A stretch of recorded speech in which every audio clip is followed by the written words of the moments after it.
You know, when I started doing this about 10 years ago in London, and when I first started this job, I used to literally make lists of people on Wall Street that I wanted to try to meet every given month. So I would sit and make a list of 30 people. And I would cold call, literally, and introduce myself as a reporter who planned to be on the beat for a very long time and thought it was important that we get to know each other in some way. And I think hopefully over the years, people have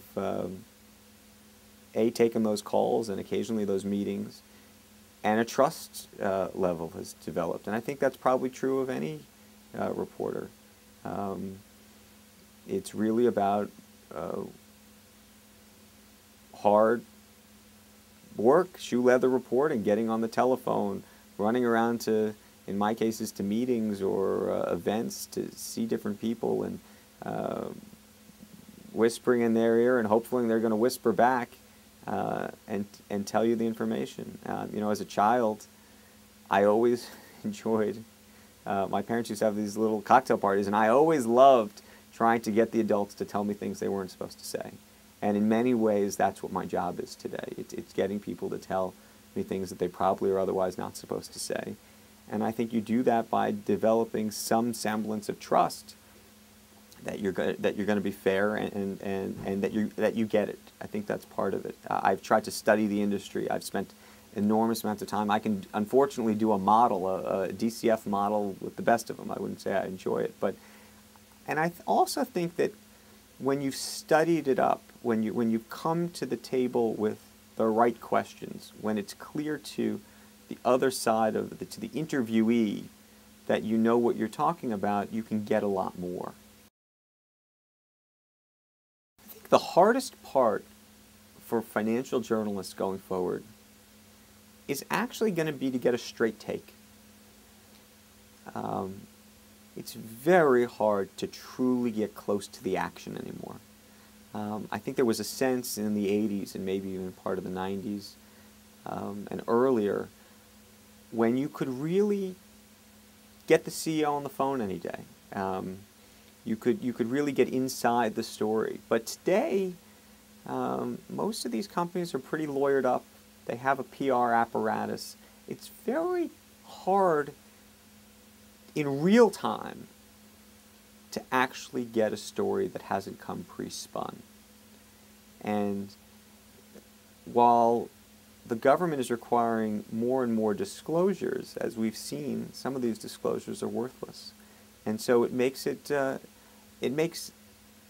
enormous challenge to be able to really be able to spot the problems.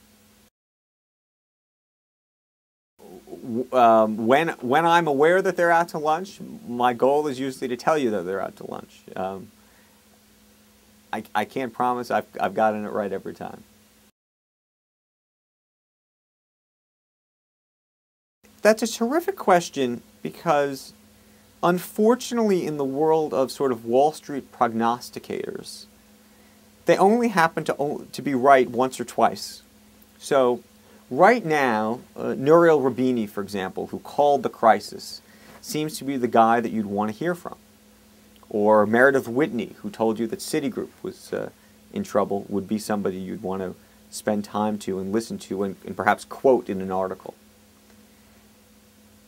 But other people would suggest to you that they were making these arguments for 6 or 7 or 8 years, and had you been quoting them then, most people would have told you they were absolutely and wildly wrong.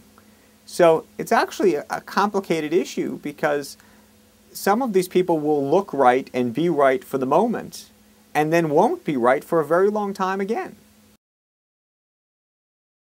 Financial television played a remarkably large role as the medium with which people were receiving their information during this crisis.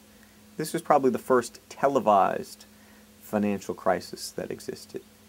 And some people have blamed TV for the crisis or for speeding up the crisis. And there might be some truth to that in that as journalists who are trying to reflect what's happening in the market, it gets reflected back, and this sort of mirror gets mirrored back and forth and back and forth. And there's a personalization to it. TV as a medium is so different than reading a headline that's saying there's a problem. But when you're sitting in your office, especially when it's about yourself or about a firm that you're trading with, and you're hearing and seeing another individual tell you these folks are in trouble, it really can exacerbate the situation. That's not to say that I think all of these people were reporting irresponsibly. There were some reports that were wrong here and there. But for the most part, I must say, even having finished this book, I watched a lot of TV tapes during this period, and most of the stuff actually stood up quite well, much better than I suspect many people would want to acknowledge.